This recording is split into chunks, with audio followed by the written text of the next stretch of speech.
Hi everyone, this is Yash Vasant, and very recently I lived my childhood dream of flying helicopters. You know, I had always wanted to learn how to fly helicopters, and I finally was in the US learning how to do it.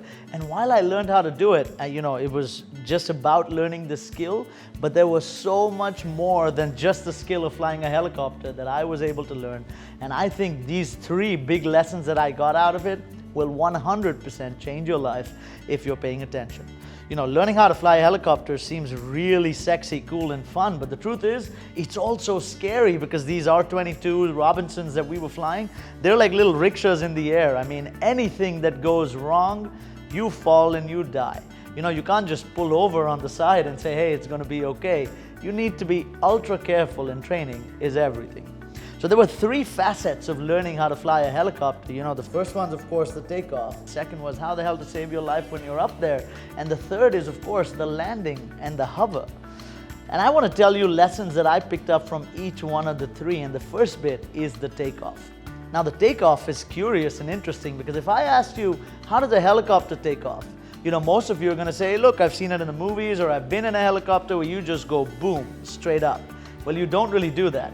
Because if you could, it's called a max power takeoff, but you do that in these smaller helicopters over and over again, you're going to burn out your engine and crash and burn. The way you take off in a helicopter, usually, in most helicopters, is kind of like a plane, but here's what happens. You know, you go from the taxiway to the runway, you make your radio call, and you start to nudge slowly, ever so gently forward. You start moving at about 2 to 3 knots is what I mean by slowly. You're about 3 feet above the ground and you start gently gliding forward and you start picking up speed. You're not using you're not using too much motor power, but you're just starting to move forward and you start catching speed. With upwind, you know, headwind, wind that is coming directly at you from the front, you start going forward, and as you do that, you reach a particular speed, usually, given the climate and the helicopters, between 30 to 40 knots. 35 knots was my sweet spot in the environment of Los Angeles where I was, and at 35 knots, there's something incredible that happens, and when that something happens, all you do is nudge back on your cyclic by about 2 inches or 1 inch, you know, not even, and the helicopter goes up, and it's just this effortless, beautiful experience where the helicopter is up in the air 300, 400 feet. You don't even know that you did that, and it just feels magnificent. No power is used, you don't feel burnt out, you don't kind of stress out your engine, and that something does everything. And that something at the speed of 35 knots is called the ETL, or the effective translational lift. Now what this essentially means when ETL is hit is that your environment is giving you enough lift, or the wind is giving you enough lift on your main rotor to overcome the drag, and the helicopter takes off so beautifully, just kind of glides up, and this ETL is everything. And for us as business people, for us as human beings, for us as people, I think most people fail before we hit ETL. ETL is everything. Because yes, we have this solid determination, belief, motivation, willpower, you know, all of this, but that willpower, if you use it over and over to take a max power takeoff, you could do it once, you could do it twice, but remember, it's like a lithium battery, it does die. And if you keep doing it, you will burn your engine out, you will burn that inner engine out and you're done. But if you reach ETL, life is gorgeous, it's beautiful, it's effortless, effortless effort. That's where you want to be. So the reaching of that ETL for a business or for us as people, I think is a function of the people we surround ourselves with. ETL is when, you know, there are people around you who give you that little wind, that little blow, that little kiss that makes sure that you kind of reach that speed you need to reach, and then you take off effortlessly. ETL is everything. The second lesson comes when you're up in the air. You know, it's not so hard to fly a helicopter when you're up there. You kind of get a hang of it. The reality is that when you are up in the air, you need to get down. And if something went wrong while you're up there, remember you're in a helicopter, it's literally a washing machine up in the sky and you just drop. It's not a plane, you're not really gliding. So how the hell do you deal with something when the engine goes off? And this, I think, was the most spectacular lesson I learned about flying helicopters, and here's what happens.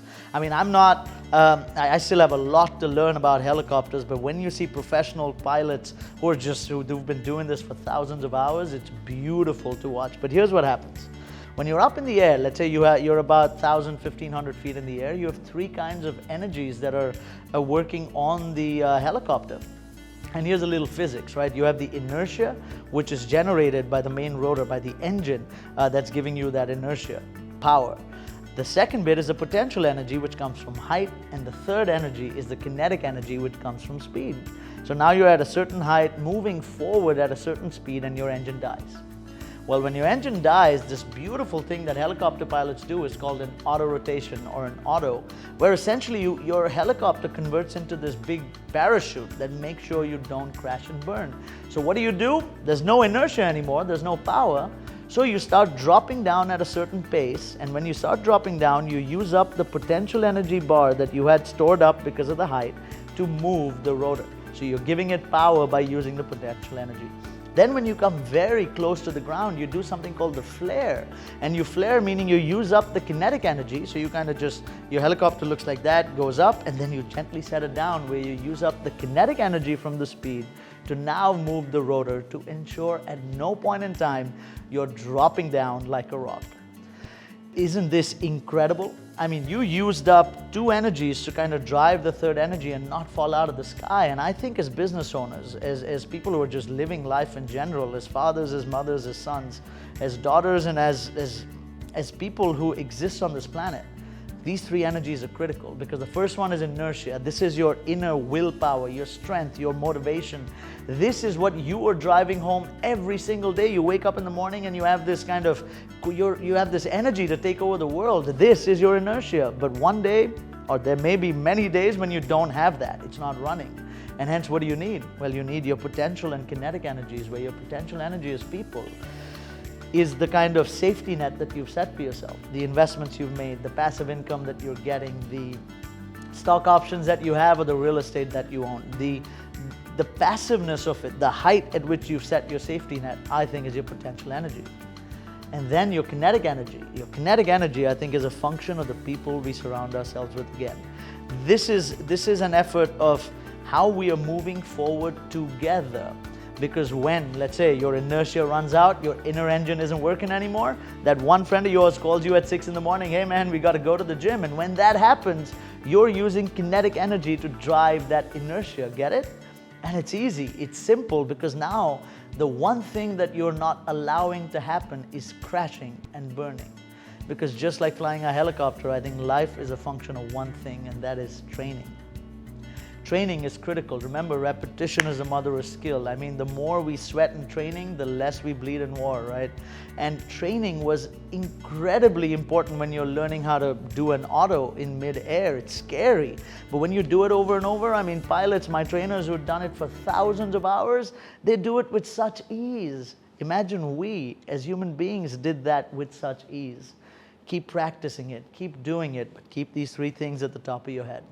Because the last lesson came from what I think is the toughest thing about flying a helicopter. Can you guess what is the toughest thing about flying a helicopter? Well, you're close. It's not really landing, but it's the hover. Oh my God, the hover. So the hover is when you see a helicopter in midair. I'm sure you've seen this in movies or in real life, where the helicopter is just kind of stationary in midair. But it's not really stationary. The helicopter wants to do this, but you're kind of making it look like it's just so steady. It's insane how you do it. But the truth is, when you're sitting there in the helicopter, this much, I don't even know if you can see this, but this much of a movement is about a 180 turn. Your helicopter is going to be completely out of control. And hence, all the hover is about micro adjustments, 1 millimeter, 1 centimeter, 1 millimeter. And these micro adjustments make the helicopter as steady as can be. I think life is not about the big adjustments. That's the mistake. Big adjustments are easy. It's easy to do that and that, but it's tough to consistently keep micro adjusting so you keep going in the same direction. And that 1 degree, that 1%, that little bit is all there is to become extraordinary. I mean, that's the difference between great and outstanding. And I hope today this little bit was what I was able to give you. So keep growing, everyone.